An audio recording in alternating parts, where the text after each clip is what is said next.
think so. All right, thank you. I'd like to thank those in the audience and those on TV for taking an interest in our district business. My name is Chris Lynch. I call this meeting to order.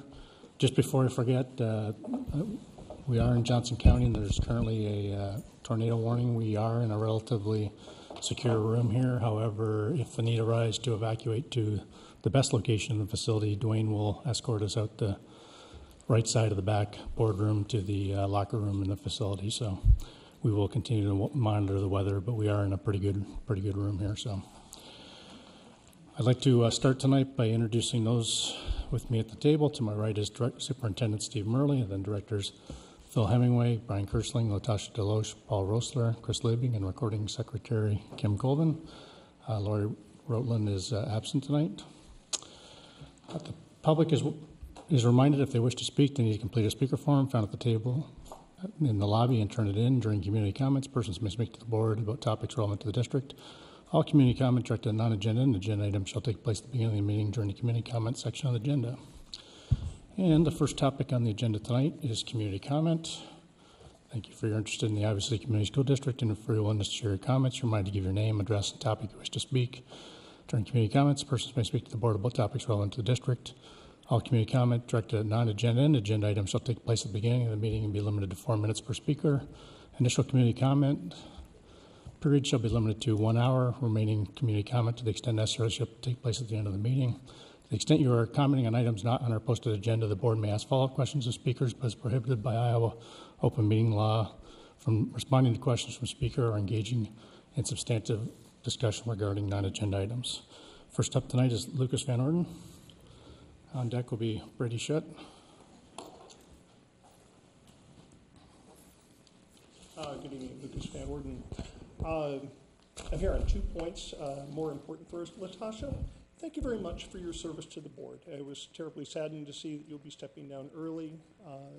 Thoughts go out for you, and I know in my circle, everybody thought your work and your performance on the board was absolutely just a model. So thank you very kindly. Last time I spoke with you folks was when the timeout committee had submitted its report to you folks. I don't really want to make this a stand and bash thing, so I'm not going to. However, Chris, I sat at the back of the room during the presentation, and you took it upon yourself to, during board discussion, you hopped on your soapbox and you reiterated a number of old concerns you had regarding time that people had spent for lunch and such. And these are all valid concerns, and I appreciate you raising them. You know that moment where you sit in a public hearing and you want to scream at somebody, but rules and decorum would prevent? You made a comment during the board discussion that there was a punishment aspect to PBIS. There is no punishment aspect to PBIS. As a person who is informed of it, because I have a child who was under PBIS, but do not claim to have expertise, I don't have a blog, and when I want to know something, I go to my qualified experts, such as the people who were presenting to you and the people who were on your committee. As a citizen of the community, I found it offensive that you chose to make references such as the box committee, which is either an ignorant statement or an inflammatory one. I think it was inflammatory, and I think it was by design. That's a difference of our opinion and a difference of our style. But it lends itself to a concern over what is discussed in the community about an environment of retaliation and a fear of reprisal. And the best place for this not to happen is from the board table. And when I have board members who attack, for example, our district administrator and single him out with the help of the somewhat unwitting press, who has the intellectual or certainly the investigative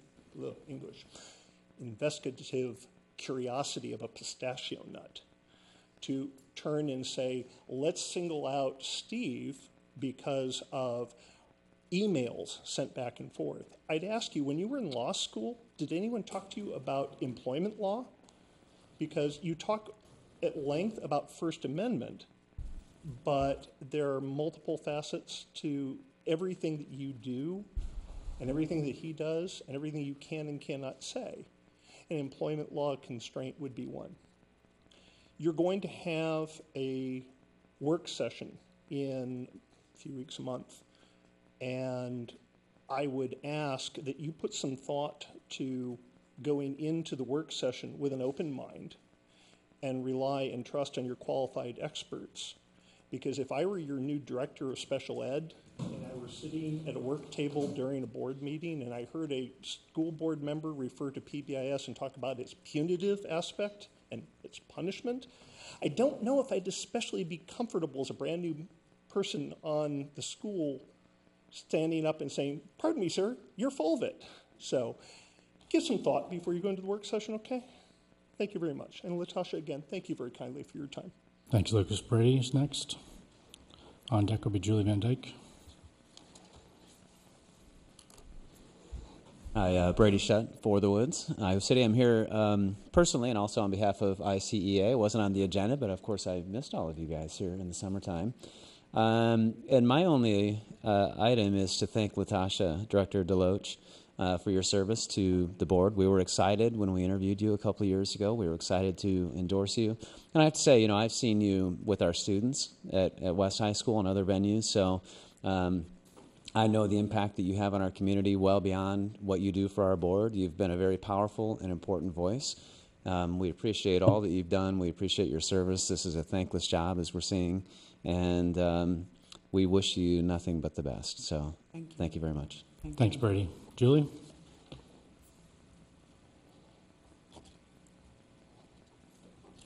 Boy, talk about equity. Where was the board president on that? If I had stood here and attacked any single board director here or an administrator at length like that, you would have warned me. I see it doesn't go both ways, as usual. ICC School Board Policies, Superintendent Directions. In the section entitled Ends Policies, we state the desired educational outcomes for the district. It is the role of the superintendent to provide the means to these ends. The board does not attempt to prescribe the methods or practices of the superintendent in accomplishing the district goals. What do you do? What do you do when the superintendent's leadership repeatedly puts this district's policy and performance out of compliance with state and federal law? What do? You give him a raise. The last 2 contracts, I believe. I've only seen him denied a raise once. Latasha, you said that you would hold his feet to the fire during one of the last times you voted to give him a raise when it came before the board. I'm not sure how voting to give him raises and extend his contract rewards the superintendent, who is, by the way, your sole employee. You are responsible for him. He's responsible for his actions. You are responsible to make sure that you hold him to the superintendent directives. Global Superintendent Direction Level 1, 1A. The superintendent shall ensure that practices, activities, decisions, and organizational circumstances comply with A, any applicable or relevant requirements of the U.S. or Iowa constitutions, laws, court decisions, administrative regulations, and requirements. The open record lawsuit several years ago against the district was found in favor of Ed Stone and Dave Gerwell after the employee that at the time was responsible for open records requests failed to provide the documents that were open records. This district lost that lawsuit. It was out of compliance right there. What did he do? He got some more raises all the way down the row. Disproportionate contact issues with the number of suspensions and IEPs for kids of color. Here we were federally cited for that, I think. The state site visit last year, multiple violations of state law in regard to special ed IEPs. Now the most recent state complaint has come back with national media. National media, repeatedly, Iowa City, Iowa, community school district was not in compliance with state and federal laws in regard to special ed and specifically seclusion and restraint. What's next? We going for a record? You can give him another raise? As a concerned citizen and parent of this school district, a parent whose child's IEP was found to be out of compliance with state law by Grantwood AEA and Iowa Department of Education, I respectfully ask this board to hold the superintendent responsible for Global Superintendent Directions Level 1A, the first one. Previous boards have not done so. We continue to be in the national media failing to do so.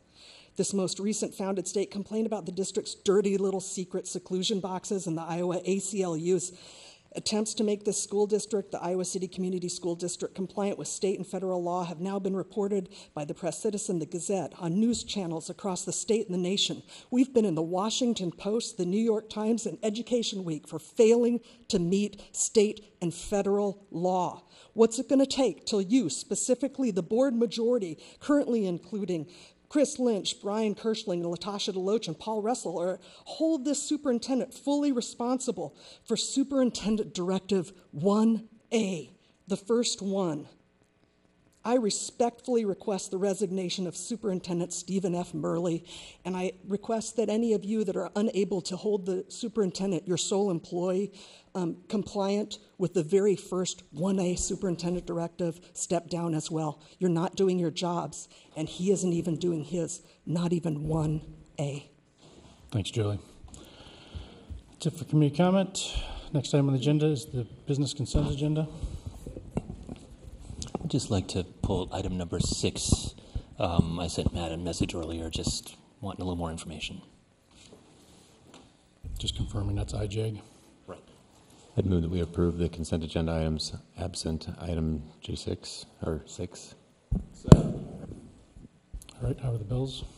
Yes, I went through. It was a fairly small amount and had a question that Kim was able to answer for me. And everything looks in order. All right. Thanks, Kim. We're ready to vote. Online voting is open.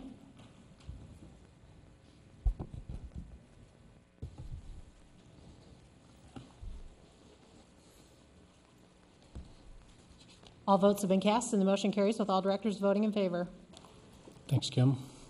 Next item on the agenda is Director Liaison Reports. This is an information-only item. You can see updates in the packet. With that, moving on, next item on the agenda is the Hoover Elementary School petition. Joe, I want to allow you the opportunity to provide an executive update of your opinion. I provided an opinion which I think all the board members have received, and I don't know that I can really amplify that much beyond what's in that opinion. Just get you to speak more directly into your mic, maybe. Is that better? Yeah.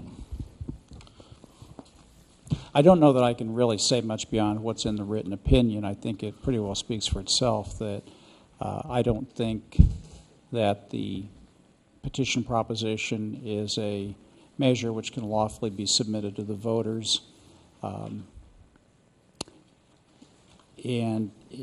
Beyond that, I think it's a request for simply an advisory vote, which is not permissible. So I think I've made my recommendation to the board that you decline to ask the Elections Commission to put it on the ballot in the fall. All right, thanks, Joe. Before we go with any further discussion, I'd like to provide the opportunity for anyone to declare a conflict of interest or any conflict with the Code of Conduct and Board Policy, Board Governance. Again, the policy states board members should represent the interests of the citizens of the entire district. This accountability to the whole district supersedes any conflicting loyalty or other advocacy or special interest groups and membership on other boards or staff. It also supersedes any personal interest in any board member who is also a stakeholder of the district. Any conflict of interest or conflict with Code of Conduct? There is no conflict of interest for those of us who were elected on the issue or partly on the issue of advocating to change the decision about Hoover, which is an issue of public concern that there are two sides to and they are both permissible sides to take. Having taken that issue in the election does certainly not mean that you have to withdraw from the decision once you're on the board. Yes, I don't disagree with conflict of interest, but Code of Conduct. I mean, certainly if you're a founder of, Save Hoover Committee, if you're a founder of the PAC, if you took PAC money during the election, then that could be certainly construed as a Do you think members of Congress who take money from, say, National Abortion Rights Action League have to recuse themselves from votes on abortion? Hey, I'm Ridiculous. providing the opportunity for you to be on the record with. Well, I'm on the record. Now, would that also apply to members who are members of alumni associations to school advocating for those schools? Again, Phil, it's you are representing. Excuse me? It's what you're representing. This Sorry, is referring Chris, I apologize. It's referring to board members. Okay. So, but to answer my question, would board members who are members of alumni associations who advocate for those schools that they're alumni members of, would that violate that policy as well? So what you're claiming is somebody who goes to a school can never advocate for anything in the district that might affect that school. Seems like the implication. I don't think Phil's advocating that. Well, How about board members who helped generate signatures for the bond petition who then voted on the bond petition? It's ridiculous. Of course we can do it. Hey, just getting on the record, Chris. Okay. the Code of Conduct specifically refers to supporting board decisions in front of and above their own personal beliefs or advocacy groups or political action committees. So, you know, if I'm working on behalf of a board decision, that's one thing. If you're working against a board decision, that's something entirely different. That does not put an obligation on members to support all board decisions, please. That's how effective governance occurs, Director Liebig. Well, then why did you vote to bring the thought exchange issue back after it had already been voted down? That was a board decision that had already been made. Came back somehow magically. Of course we can change policies that we've already had, and of course we can advocate to change policies that we've already had. And were any board members involved in writing this petition? Yes, me. Okay. I don't have a problem with it.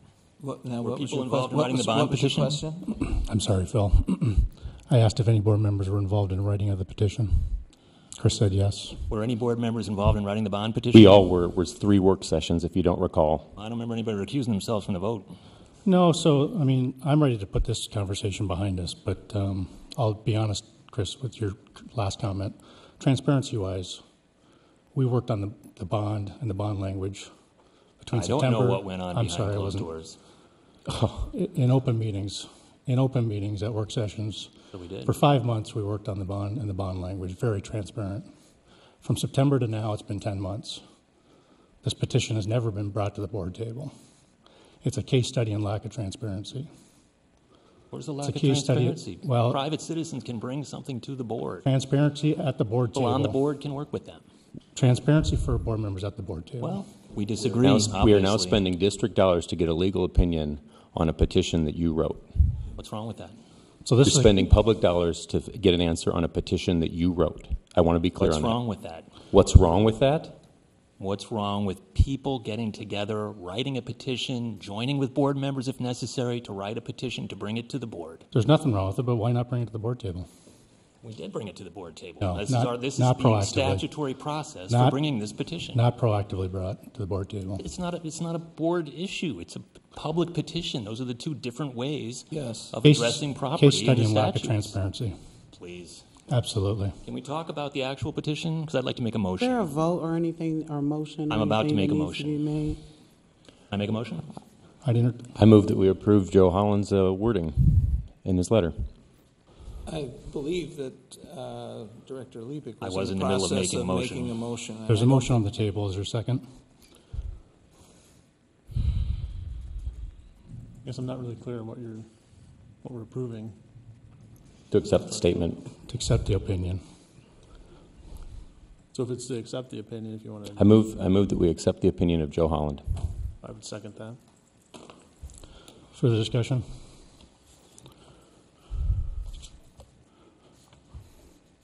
Now, again, I'm just going to say interestingly enough. So for me, I don't get emotionally tied up in these things. I'm very objective about this thing. If it was a valid petition that came forward and it got the number of signatures, I would have been absolutely fine with it. I think it's unfortunate, again, I'm going to say through lack of transparency, that this never came to the board table. Honestly, these issues, I don't think you would have got over the big one that it's not authorized by law, but probably 3 of the opportunities could have been resolved ahead of time. And then a petition that's not valid wouldn't have went forward to the public. 2,500 people were misinformed and signed a petition they may not have signed had they known it was not authorized by law? It's not for the board to decide. What's that, Chris? It's not for the board to decide. They could still petition and it would still bring it to the board. It's not a board issue.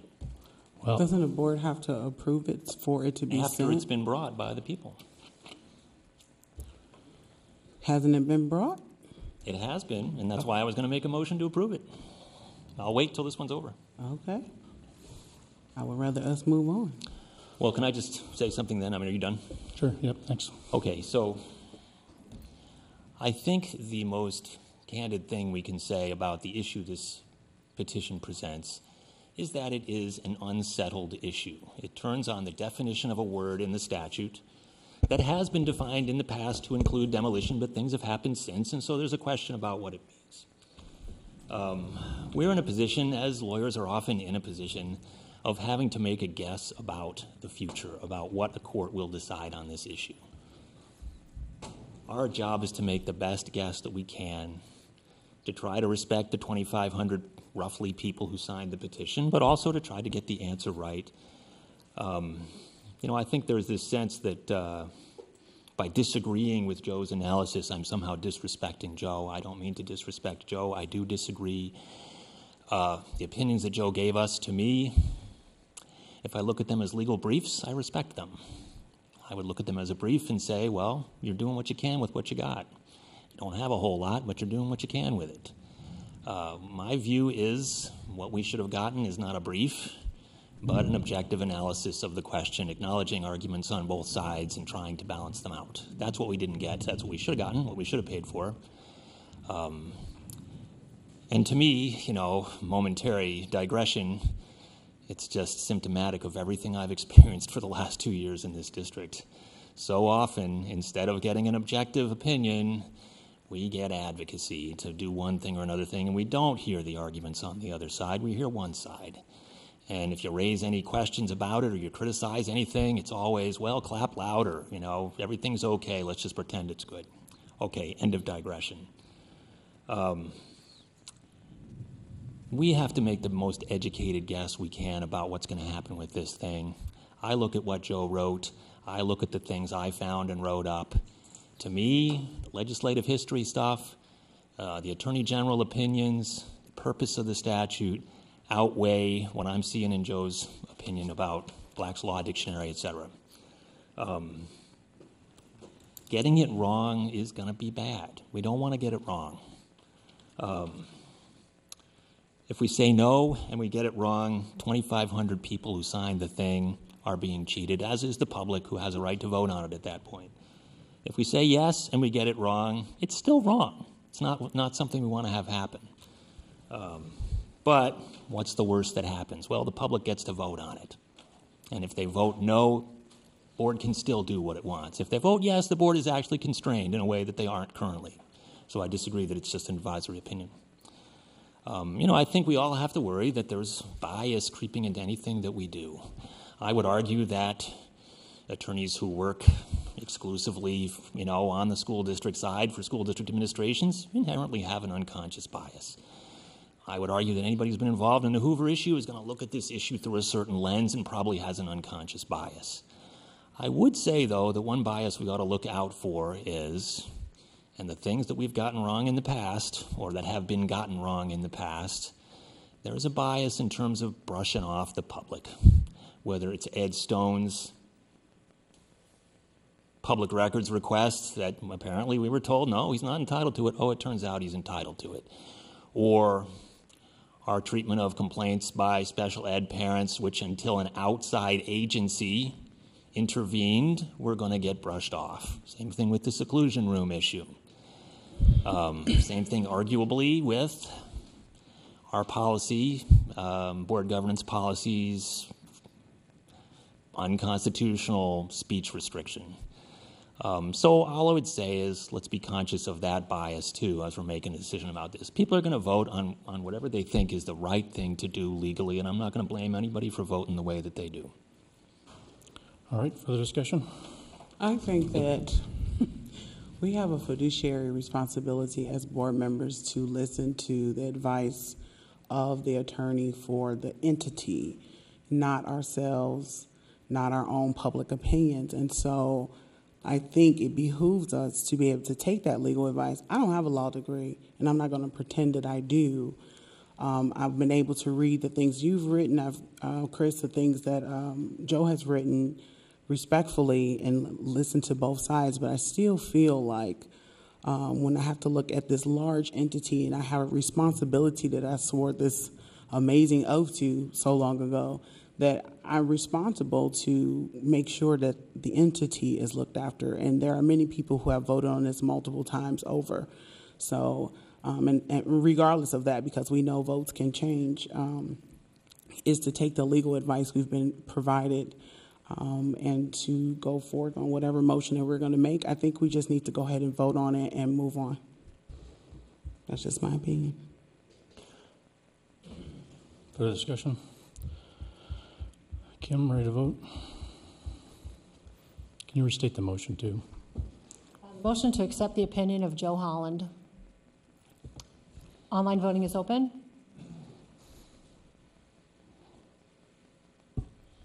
All votes have been cast and the motion carries with Directors Deloach, Kersling, Lynch, and Ressler voting yea, and Directors Liebig and Hemingway voting nay. All right, Chris, you want to make a motion? I'm going to make my motion. So I move that the board direct the County Commissioner of Elections to provide in the notice of the regular school election to be held on September 12, 2017 for the submission of the following proposition to the voters. Shall the Iowa City Community School District in the County of Johnson, State of Iowa, demolish the building known as Hoover Elementary School, located at 2200 East Court Street in Iowa City, after the completion of the 2018-19 school year, with the proceeds of any resulting salvage to be applied as specified in Iowa Code Section 297.22, Paragraph B? Question mark. Is there a second?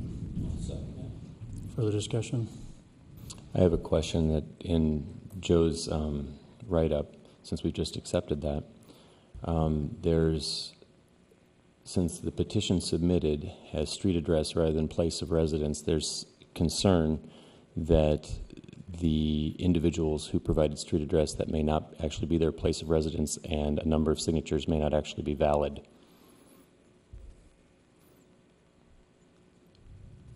Did we accept that same type of qualification on the Go Bond petition?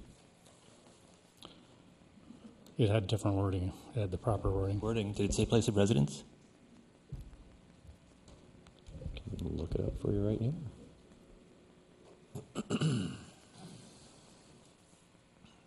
Well, a question along those lines, Craig. Joe's second opinion there says that you did certify at some point that there were over 2,190 signatures. That's correct. Is that, I mean, was that in an email? Could we get a copy of that? Because we got a copy of it when it was for the bond. I just don't remember getting it. I apologize if I missed it. As far as the minimum number of signatures required, yeah, I asked the Johnson County Auditor for the number of people that voted in the last regular election, and then I just went by Iowa Code, which is 30%, and it came out to 2,189.6, which rounds up to 90. Yeah. Has there been any challenge to any of those signatures? I know there's some question about when the period would run, but have we gotten any challenge yet? Yes, I did my responsibilities as board secretary when the petition was given to me. I went through every page. I went through all the signatures.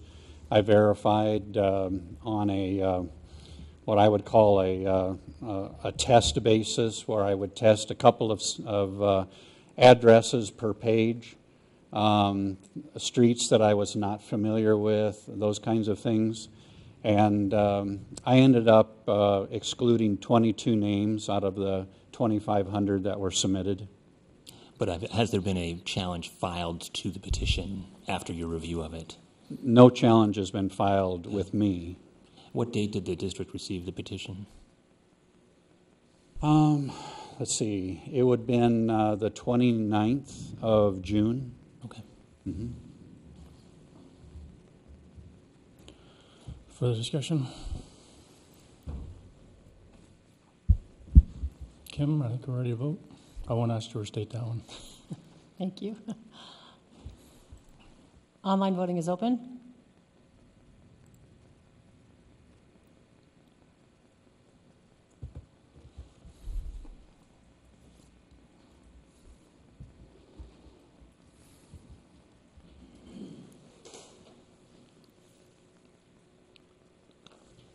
Oops. Sorry, I voted nay, but I pushed the wrong button. You what? I meant to vote nay. I couldn't read all of it. You can still change it. Oh, I see that.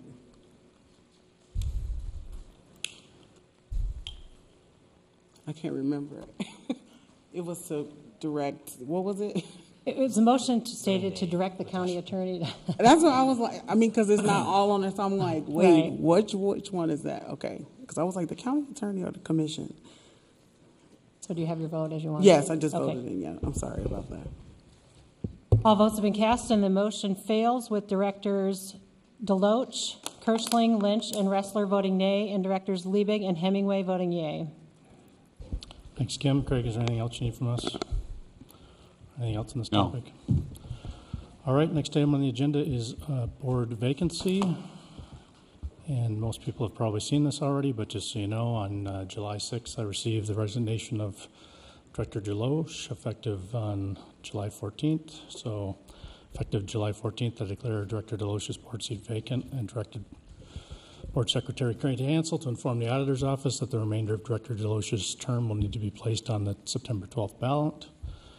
At this point, before I say anything more, I'd like to offer Latasha the opportunity to say anything you might like to say. My speech. You got a speech or anything? Can I say she looks more relaxed already? And, I feel more relaxed. Yeah, I'll stick to my paper because Paul said he was going to make me cry, which is just wrong, Paul. So anyways, good evening to everyone, to all of our staff and administrators and other board members, community members, everybody who's watching this on TV.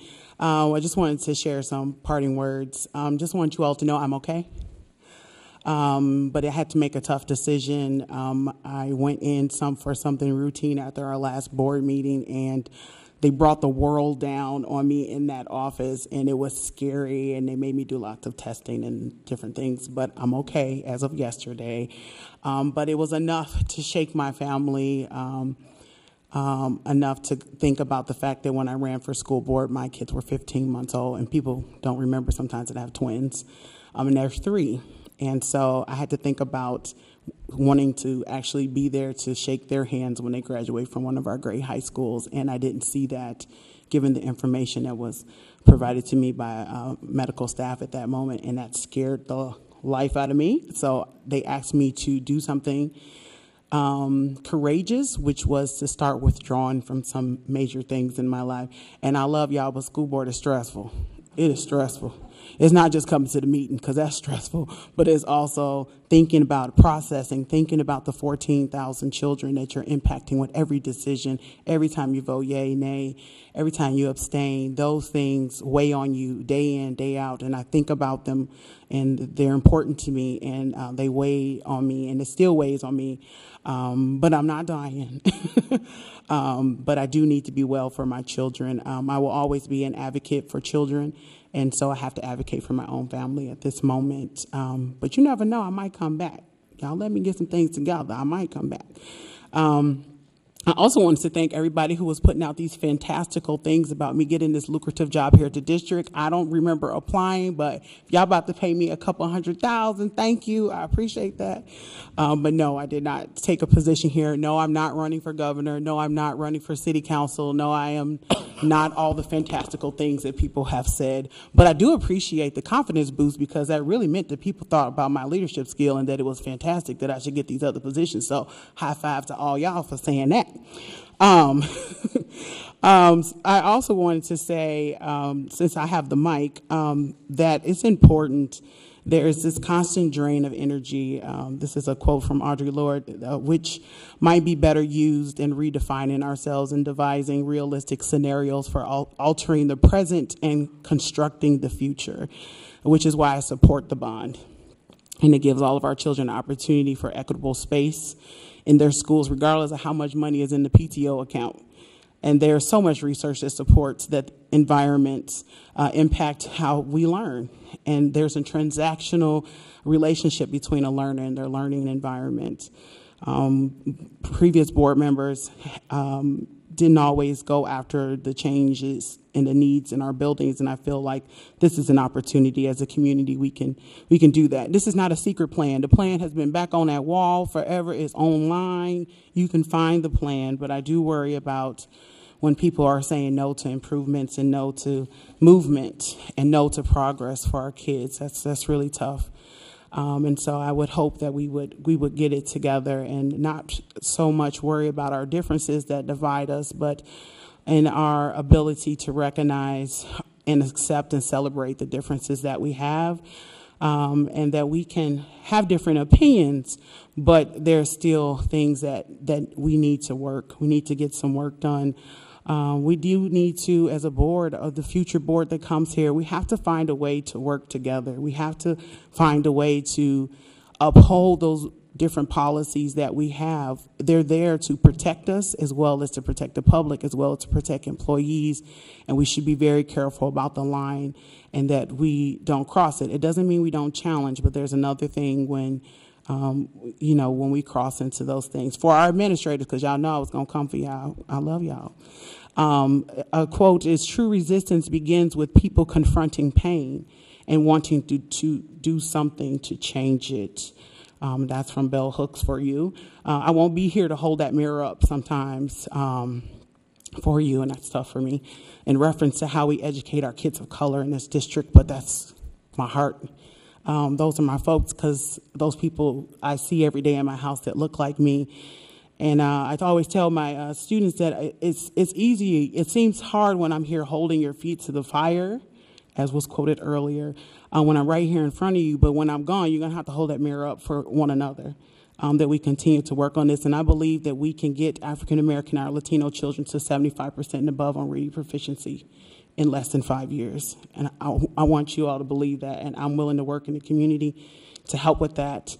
I appreciate every person who voted for me and cheered me on. Every single time I had to come to the table, the love and support that I was given throughout this community. I am amazed by this community. You all are amazing. I'm glad I get to share community with you every single time. To other board members, you have my phone number. I don't live far. Call me. I always got an opinion. Even if I'm laying on my couch, I have something to say.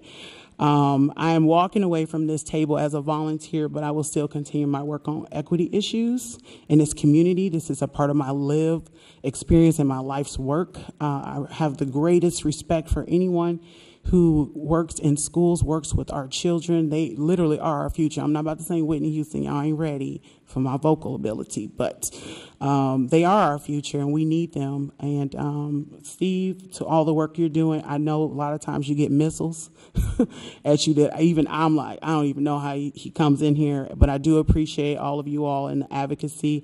Kim, thank you for everything. I mean, you have been a light many times when it seemed rough up here, and I do appreciate everything that you do and how you go above and beyond in your help to board members, and people don't see that, and you don't get recognitions and Shine Awards. Y'all should need to put her name in for a Shine Award. Y'all know she need about 2-3 of them. I'm just saying. For the work that she does for this board, and to all the other staff, I appreciate all of you all.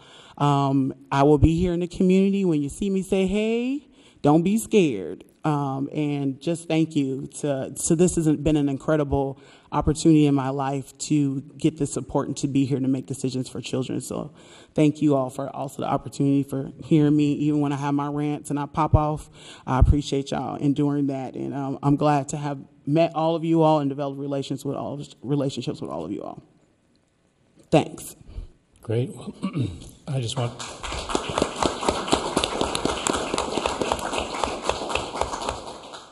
want to start by thanking you, Latasha, for 2 years on the board, and you served as VP, been on the P&G Policy and Governance Committee, and liaison. Sometimes it's formal liaison or informal liaison. It's just been outstanding. You're extremely knowledgeable and a great advocate for equity and diversity, and really driving high expectations. And I don't think I can say it any more you know, clearly just that I've learned a lot from you, and we're going to miss you. So Y'all don't best make me of cry, luck. I swear. Somebody else Okay. can finish. Paul can make you cry. Yeah, I'd just like to make a couple quick comments. 2015, Phil, Chris, Director Liebig, and myself were running for school board. And I think we had like 11 people at that time. 13. 13, yeah. And we all had about a minute or two to speak at every forum. There's always two people you didn't want to go after, speak after, and one of them was Latasha. I always felt that way because whatever my answer wasn't going to be as good as what her answer was. I also learned my first meeting after being elected this last time is that you don't take Latasha's seat.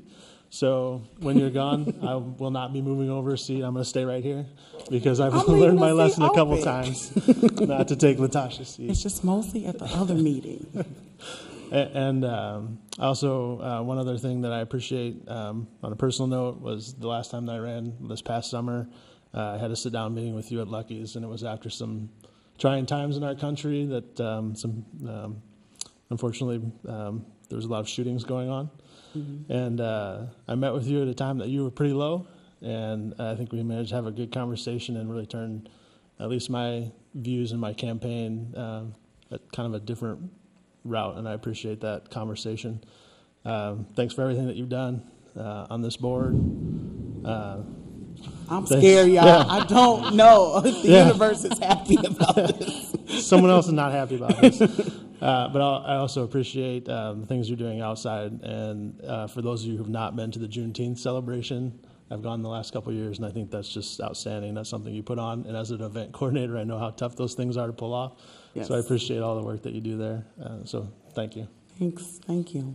Can I chime in too, just to say, sure. Sorry to lose you. I know even though my days are numbered too, I'll lose you for a few meetings. I do appreciate 2 years of service. I have a better idea now just what it means. And I don't doubt that you're going on to bigger and better things someday. Please remember the little people you've left behind you. Congratulations. Thanks. All right. So, good. All right, so I guess getting back to kind of serious business. So, you know, we have the option to appoint. We've been through this many times. I guess there's good news, bad news. We've been through this many times. It's the fourth time in basically 3 years. So we know how the appointment process works. We have a defined process. We've done it before. It's up to us if we want to go through that process. I'm going to suggest that perhaps given we are on the kind of eve of the election, I think 60-some days, and that perhaps, well, one, the appointment would be very short, so depending how long it took us to do it, it may only be like 2 meetings or 2.5 meetings. There might be better to be focused on the election, and then in the end, we may not be able to agree on an appointment, so I'm not sure if it's worth the time and effort to go through that whole process, and I would suggest that perhaps we focus on the election and choose not to appoint, but I throw that out for discussion. In the past, one of my reasons to consider, you know, again, that we've gone through this multiple times in the last few years, is one of my reasons to consider appointing is typically because of the cost of holding a special election. And we ended up in an interesting situation last year where we had to have a special election, which cost us just under, if I remember correctly, about $20,000, maybe $18,000 out of our general fund. This time, because we have an election in, 60 days or so, give or take, I would be in favor of just continuing with the election that we were planning on and having a 2-year, having some people run for the 2-year seat. Yeah, I pretty much agree. I feel a little funny because the statute does say we shall appoint somebody. In theory, we should make an effort, but I think we'd just be misleading people if we said, submit your application, and probably we wouldn't agree, and it would be a lot of time spent by not just us, but by applicants. We're talking about, 3 meetings that the person would attend? Yeah, I agree with everything that's been echoed. Yeah. And it does say shall, but then it also gets very clear on what happens if we don't appoint in 30 days. So it's pretty, you know what I mean? We've had this discussion many times too, and this is our attempt or our question, or do we want to appoint? think we're all aligned on that, so really no actions required. All right. So Latasha, as we talked your transition plan, we talked about perhaps to make a clean transition that on VP that you'd be entertaining stepping down as VP tonight, or Unless y'all want me to be VP and not come. Well, my only reluctance is I was going to nominate Lori Rowland to be VP for 3 weeks or whatever it is. She's not here tonight. I think probably we should fill it next meeting instead of this one. It doesn't make that much difference, I know. Well, quite frankly, since those chips are on the table, I'm just going to say I was going to nominate Paul Ressler for vice president. so we can deal with it tonight either way, and it doesn't matter if it's a clean transition. I mean, it could be effective the 25th. It can be effective tonight. We can table it. I'd feel a little more comfortable if we were all here, at least. You know. Yeah, I would be for tabling it until Lori's here. I hear you. I don't know guys. if we'll all be here next time. So I'm in favor of taking action tonight, just so we have a delegation of authority. I would say that I move that we nominate a board VP tonight. The only reason why I say this is if not, then it leaves Chris having to make all of the executive committee decision type things that we have to do in between time by himself. And I know how tough that is. You know, I mean. I'm sorry, there's a motion on the table, so we should just get it. I'm sorry, second. okay, but move to nominate. Wouldn't you just directly nominate? Do we need a motion to nominate? Probably not. But It sounded like we were. let's put it this way, there's a motion on the table. Is there a second? I just seconded. You second it? All right. Well, is Latasha going to participate in the replacement of her own? That's a little awkward, too. I don't resign till the 14th. Thank you can. very much. She Yeah, can. but then there's no vacancy. I mean, I guess you're I'm vacating vacating the VP vice- position, not. Well, Just from a selfish perspective, without a VP, if something were to happen to the president, I would have to lead the meetings, and I don't Outstanding. want to do that. Well, actually, that'd be kind of funny. But No. well, how does it work then? She could still be nominated, couldn't she? I was going to nominate her if necessary. Yes. You can still nominate her. Okay. Well, I think Chris got nominated for president, and he was absent I was. back in July of 2014. I got on the phone eventually, but yep. Mm-hmm. All right, there's a motion and a second. Further discussion? Now, the motion in the second is for That we're nominating Tonight. a vice president tonight. that, but we were not, then we're going to select names. And we go do it. Okay. Yep. Both these things are on the agenda, so. All right, Kim, we're ready to vote. Online voting is open.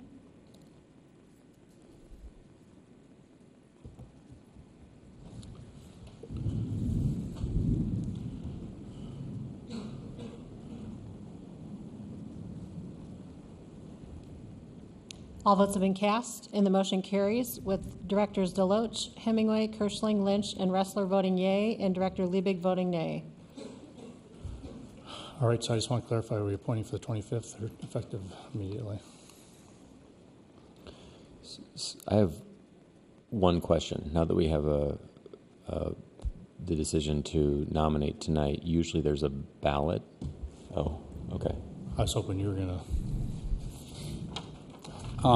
We prepared a written ballot procedure, as we've used in the past for the president to use for that to occur this evening. So, Did we use written ballots in the past? Mm-hmm. Boy, okay. Yeah. Bad memory. You brought copies, right, Kim? Okay. Just hand them out. Or give them to Craig, whatever. I guess you give it to me. Usually Craig gets to do these things, so. So now that the All right, so here we go. This is very exciting. okay, go ahead. I'm just going to read the process, all right? Please remember nominations are not motions, so no second is required for director to be nominated. If you are nominated to office, please verbally respond that you're willing to accept the nomination. That could be your one challenge tonight.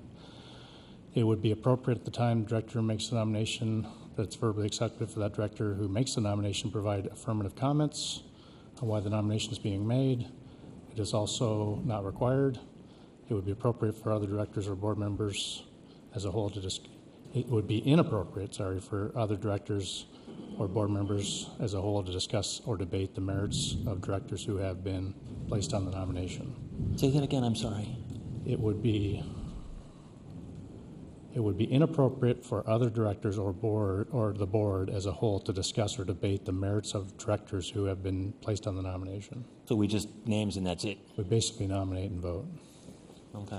That's the short, if I was to give the short. The floor is now open to receive nominations for the office of Board Vice President. I nominate Paul Ressler. I nominate Lori Rotland. Paul, do you accept the nomination? Yes.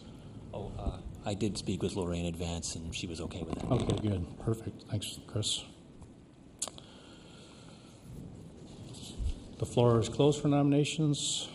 We have nominated Paul Ressler and Lori Rotland. We will proceed with the vote. You will receive a green ballot. Please write in the name of the individual you're casting your vote for the Office of Board of Education Vice President. Kim will pick up the ballot.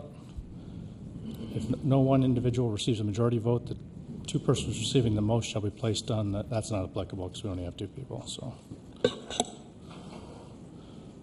case of a tie, the process will continue until an individual receives a majority vote.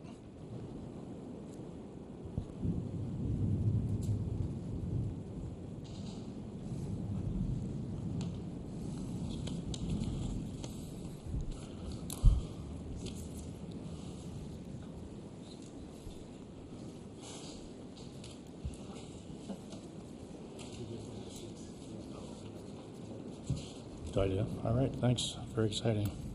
We go by name, right? You read them for the public record by Sally by name. For the public record, Chris Liebig voted for Lori. Paul Ressler voted for Paul. Tasha voted for Paul. Chris Lynch voted for Paul. Brian Kersing voted for Paul. Phil voted for Lori. So 4-2. So Director Paul Ressler has been duly elected to the office of Board of Education Vice President. I have to do the oath too? Yep. Holy smokes. Make it official. Yeah. Do you want to stand there, Paul? Hand over your heart, hand up, and all that other good stuff.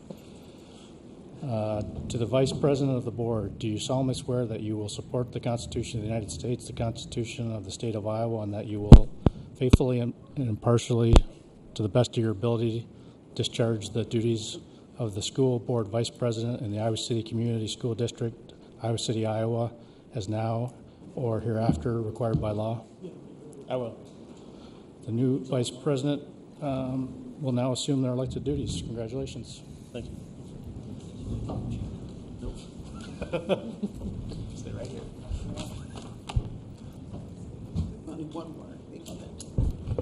All right, anything else on vacancies tonight? Next item on the agenda is Appendix 9. Dwayne? Thank you. And if you're interested, most of the storm is still north of here. I have two items, two projects, two requests. First one is Corville Central, Step 10, which is project acceptance. I'm recommending that. Project's been completed, punch list is complete, and this will release the retainage of $215,456.65. Dwayne, I can't really hear you. I'm sorry. You can't hear me? Is that better? Yes. Thank Okay. You want me to start over? No. Just tells it like it is. Yeah.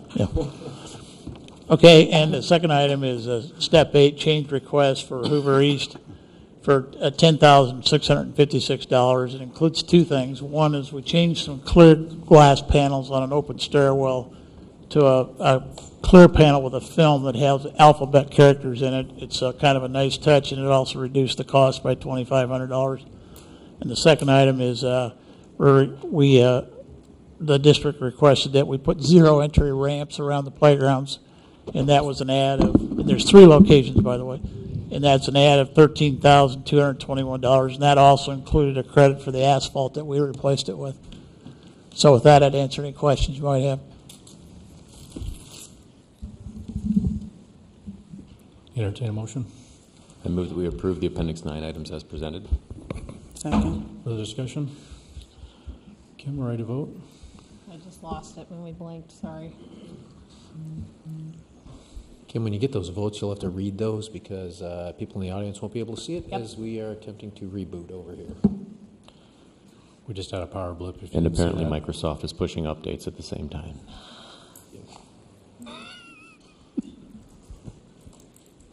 Never fails. Thank you, Bill Gates. Let us know if you want to go to a voice vote. Those updates can take all night. Sure. I think I'm going to have to do a verbal roll call Yeah, because I that's fine. can't get it. Hemingway, Yes.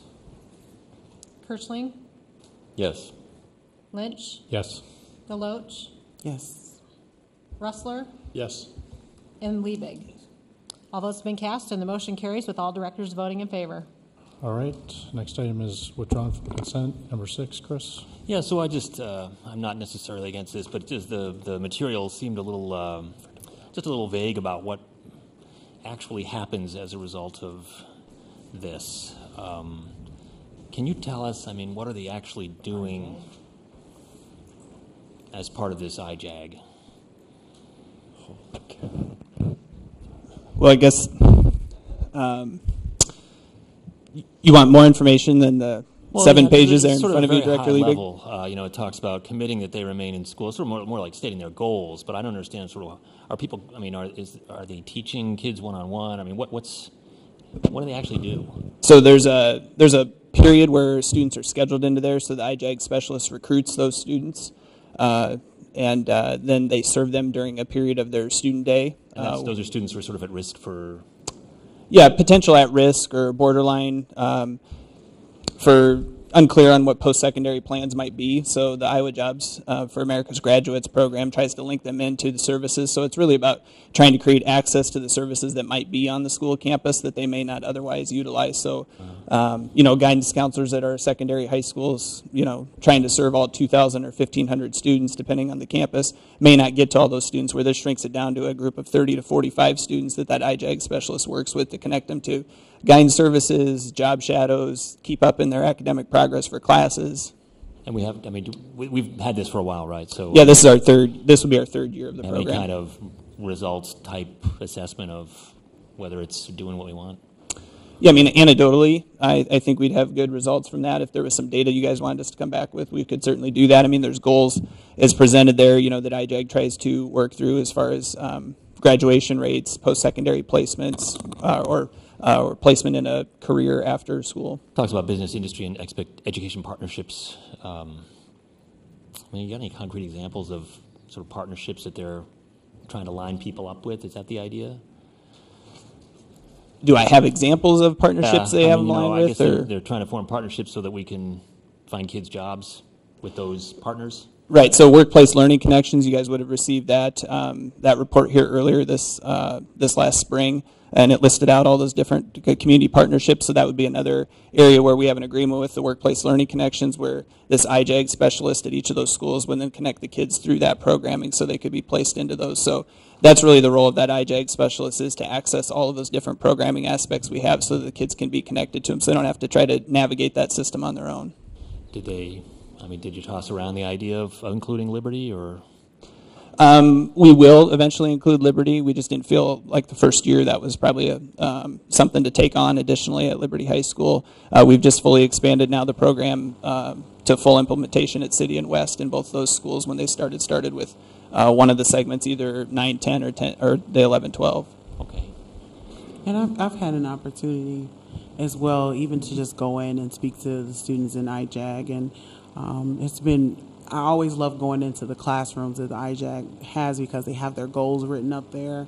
They're working on goals as a class together about pushing each other to do better and academically. They're bringing folks in to talk to the students about different job opportunities. I've gone in and talk about my role in the community with my county work. And, you know, it's just been really great to kind of connect. Sometimes the students might reach back out to you and ask additional follow-up questions. So I've seen it be a very successful program. It's a great connection for community folks who are doing community practice, being that you can connect with the IJAG specialist, and sometimes they have kids that they can kind of connect folks with that are doing maybe special projects that kids might be interested in. It's a great source without having to go through all of the pieces that is in secondary education in the different schools. So I'm very supportive of this program. Yeah, I just want to be even more clear. I mean, this has been a tremendously supported program, right? I mean, the lead model was at City. It was awesome. Everybody loved it. We scaled it up to West, and we'll scale it up to Liberty, right? I mean, so this is right up there amongst the best, and students are very interested in it, engaged, and it's been outstanding, right?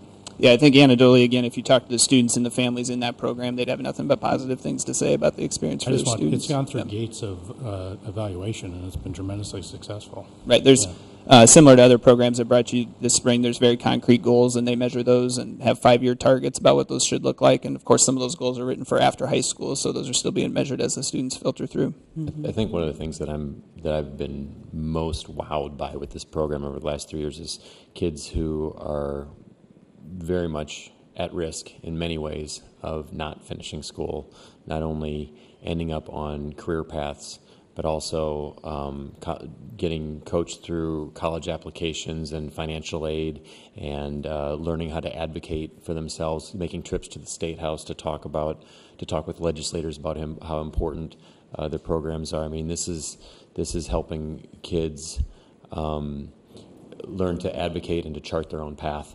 And I'm very, very supportive of IJAG. Great point, Brian, because we know we graduate a really high percentage of our secondary students, but then what? And I think that's what this program helps us answer is then what's waiting for those students after high school, whether it's college, career, what is that next step, and it helps them determine what that's going to be.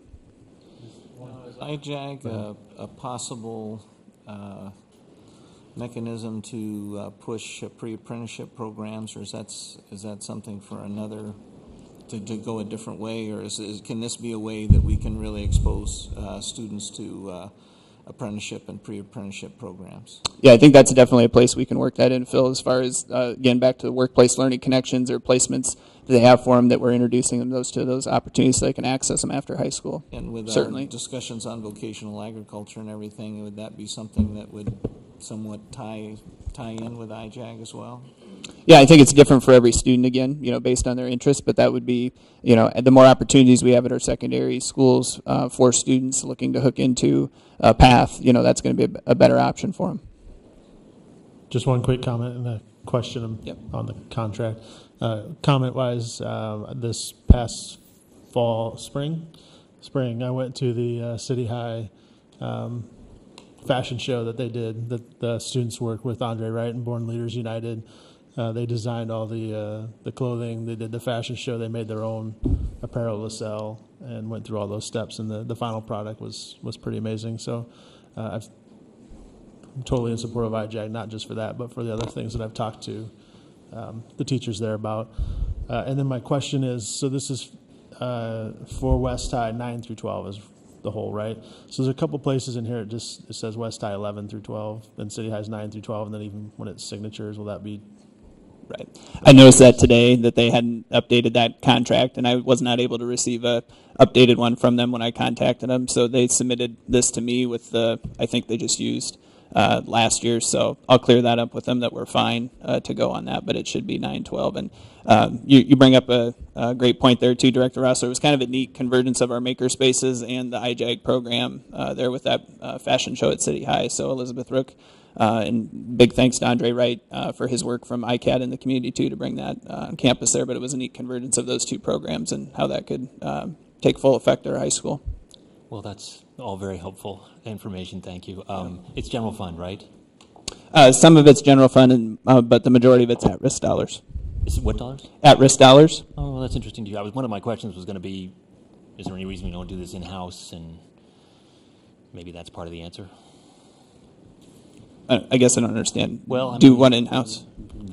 Why don't we have our own employees do this work instead of contracting it out? I always kind of wonder that with all of these, consent items that are basically hiring outsiders to do these things. Is there any reason we don't do it in-house? I think it's the formalization of the program and some of the items they detail that they bring in there with the curriculum that they use for the students during the class. So we couldn't just copy that curriculum and then deliver that to our students. They have a license on that curriculum. So to deliver that, they train the IJAG specialists. They help in the hiring of that. We don't independently hire that person. So there's a shared responsibility there in how that curriculum's delivered. So we don't have the lease on that part. Okay, well, I move we adopt item 6. What's the right word? I move we approve item 6. Second. For discussion? Kim, ready to vote? Online voting is open.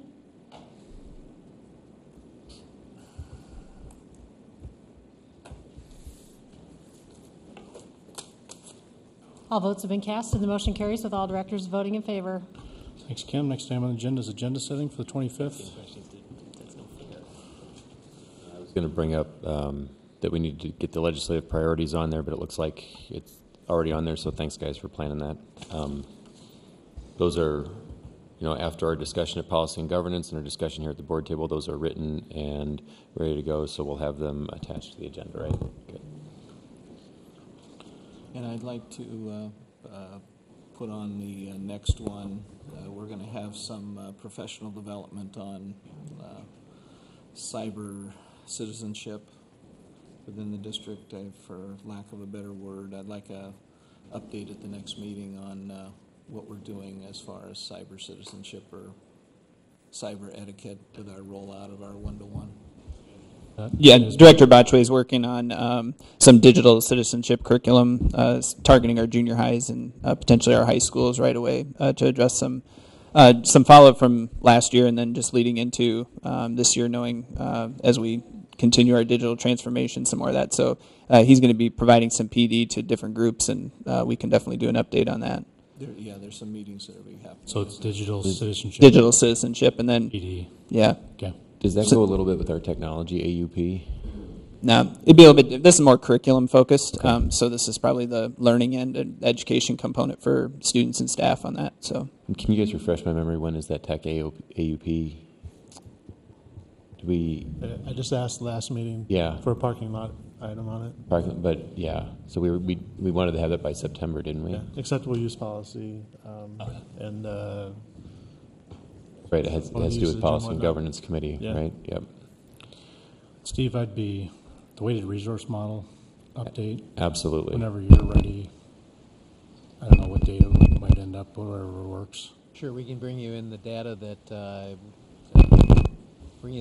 we've been working with out of the Curriculum Instruction Department to share with the Equity Committee. So we'll put that together and put that perhaps in some slides we can get up on the screen so you can see it a little bit bigger. And that's all I'm asking for. I'm not asking for anything incremental.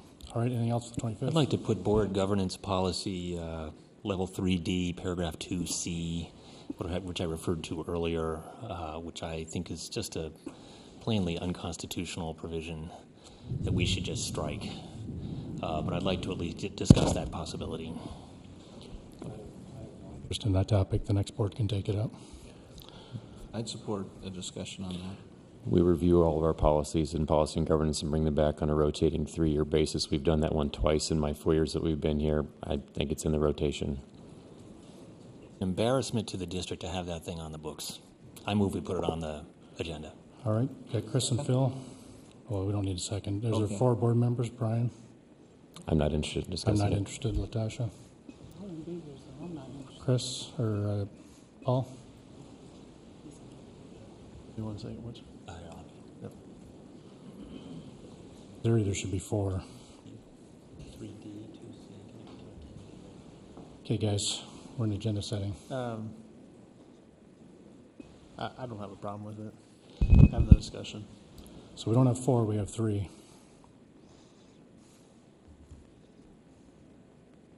want to call Lori? Let's just bring it back at the next meeting, and then when we have Lori will be here, we can discuss it. That's what I would suggest. That's what I would suggest too. Okay. We'll put it on the parking lot for agenda setting. And I'd also like to put the superintendent PhD update on that as well. It's been offered in private, but I think it should be done in the public. And I have no interest in that topic either, so. I have no interest in that topic in this venue. Yep. Paul? I would pass on that. Chris? People ask about it. If there was some way to get an answer to the question without putting it on a board meeting, I think that would be preferable. I have no But problem. I don't know if there is any way to get the answer. I have no problem taking that follow-up, but I think it should be handled one-on-one. All right, But I mean, agenda. are we going to get an answer that's going to be a public answer or an answer just to board members? I think people are asking about it, and we don't Yeah. I don't have an Oh. answer. I'll work that with Steve. President Lynch? Yes. Director Botchway had a request to have the LGBTQ special report placed on an agenda, if possible, their next July meeting. That follow up from the student climate? Yeah. Oh, yeah, Yes. that'd be awesome. That sounds good. Anything else for the agenda? Entertain a motion to adjourn. So moved. Second. All in favor, say aye. Aye. Any opposed? This meeting is adjourned. Thank you.